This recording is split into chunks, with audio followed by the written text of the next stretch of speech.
Well, it is back to the drawing board for God's misfits. Grandma Tiffany Adams, her boyfriend Tad Collum, and Cole and Corey Twombly might need to rethink their defense strategy now that one of the other group members has seemingly confessed to everything. Yes, it was announced yesterday that Paul Grice, a fifth suspect in the murders of Veronica Butler and Jilian Kelley, was arrested, and he's talking. According to the arrest affidavit, Grice was interviewed and admitted that he was part of the planning and killing of both Butler and Kelley. Grice admitted that he participated in the killing of Butler and Kelley and their subsequent burial.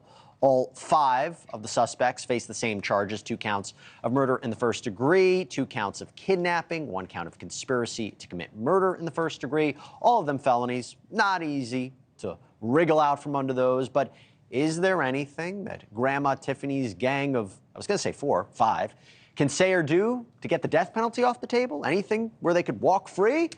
Well, I'm joined right now by trial attorney Donte Mills, who I have given, the impossible task of trying to answer that question. Donte, good to see you. Here's where I struggle. First, let's talk about the first-degree murder. Can they get past it?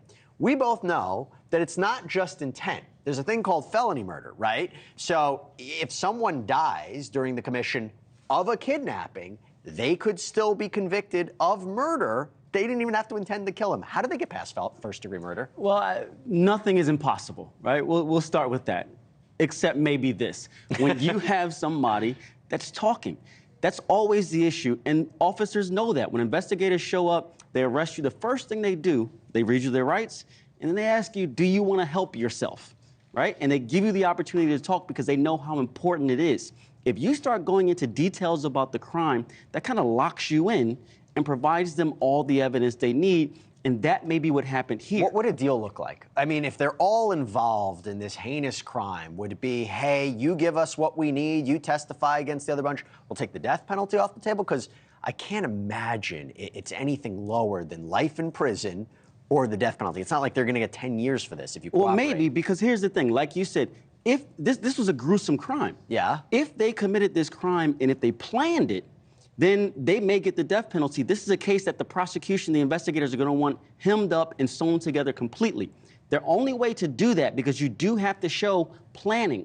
Otherwise, this is a situation where people were. Do you need to show planning? Issues. You need to show intent to kill. You need to show deliberation. I mean, isn't it enough that the phone, these burner phones that they allegedly bought, tracked to the car that was abandoned by the victims, that the search history for Miss Adams showed stun gun purchases or burner phones?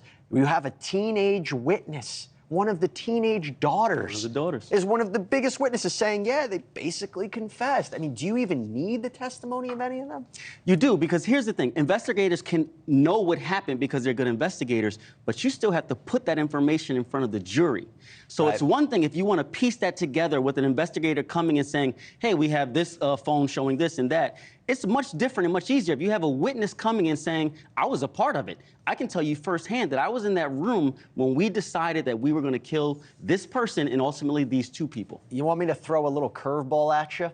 Self-defense. You might be saying, what are you talking about here? I'm not. You're not, because here's the idea, right? We know that a pistol magazine was found in the handbag of Jilian Kelley. You might be saying they bought stun guns. They didn't buy knives. They didn't buy handguns, as far as we know yet, right? Maybe they came to abduct them. Maybe they came to have a talk with them, but they didn't go to kill them. And perhaps Jilian Kelley started it, and they defended themselves. It's hard for me to even say. Is that a real defense? It is a real defense, and I'll tell you why. One, it came out today that there were no gunshot wounds. That's right. Initially how we don't know they the thought cause they of death, died. though. We don't know the cause of death, but there were no gunshot wounds. That means you would imagine, presumably, they didn't bring guns to kill. Doesn't mean they didn't bring anything else, but they didn't. This was also a dispute from both sides, where both sides had words, both sides had exchanges. And you can say, well, we were going to meet her. Yes, we were mad at her, but we were going to curse her out. We were going to, really be angry with her. She pulled out a gun, and we had to defend ourselves. That's why the planning and having somebody who was in on the planning is so important, because it takes away that defense. Real quick, 15 seconds. Do you see a scenario where they're not all convicted or they're not all acquitted, but some are convicted and some are acquitted? I see a scenario where one person spills the beans and gets a lighter sentence, and then everybody else either does life in jail or gets the death penalty. Impossible task. I think we'll start with that. Donte Mills, good seeing you. Good Thanks to so see much, you. my friend. I appreciate it. Thank you for watching. Go to newsnationnow.com to find NewsNation on your television provider. And don't forget to click the red subscribe button below to get more of NewsNation's fact-driven, unbiased coverage.